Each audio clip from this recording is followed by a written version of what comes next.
Alright guys, here's a quick update for today, and I just want to say real quick again, thanks for all the comments and views. All the suggestions have been really good, and keep them coming. I appreciate that.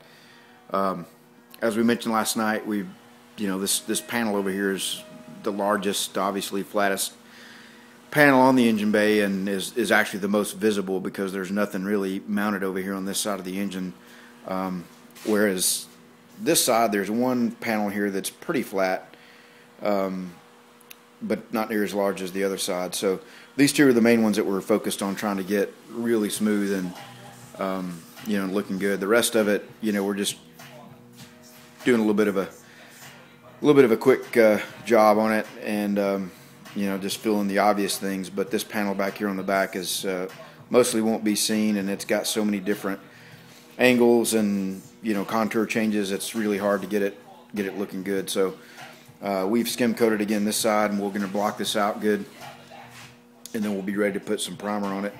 Hopefully tonight. I've got to go run some errands and do some car shopping for our second family car. This needs to be replaced, so we're looking at some 2008 Accords, Camrys, things in that range, with maybe 40,000-50,000 miles. But anyway, back on the topic at hand. One quick thing: we bought these soft sanders. Don't know if anybody has used these or not, but one of those deals that you see online and kind of catch your attention. And so they've got different contours and shapes for blocking different edges and so forth. And clearly you wouldn't want to use those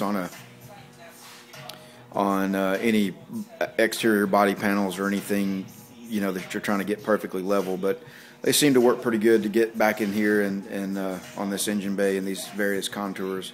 Don't know what anybody else thinks about them or if you've used them, but anyway, we'll get to work and see what we can get done today, and we'll show you our progress at the end of the day. Alright, well, I think we're finished with the body filler work on this thing. We did the skim coat, and then we had to even come back yet more to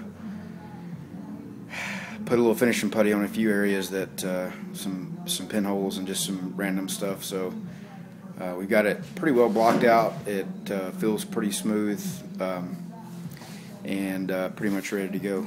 Some of you, I think David Gareth, ask about these openings here. Yeah, I know they look rough. And we're going to end up doing something to go over those on both sides. Not exactly sure what yet, but thinking about making just doing an aluminum plate and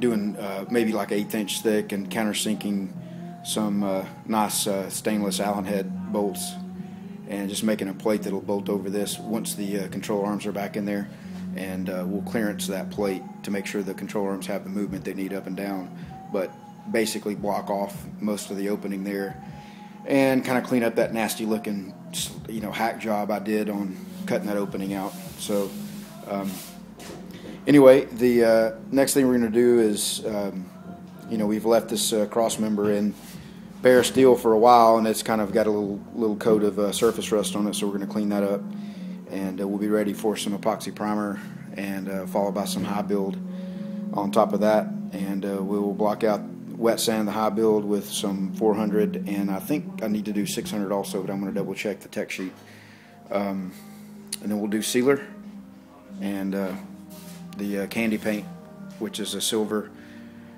base, and then the candy layer, and then clear on top of that. So anyway, it's getting there. We'll hopefully over the next couple of nights we'll have get sealer on this thing, and then be ready for some color on it in later this week. Thanks everybody.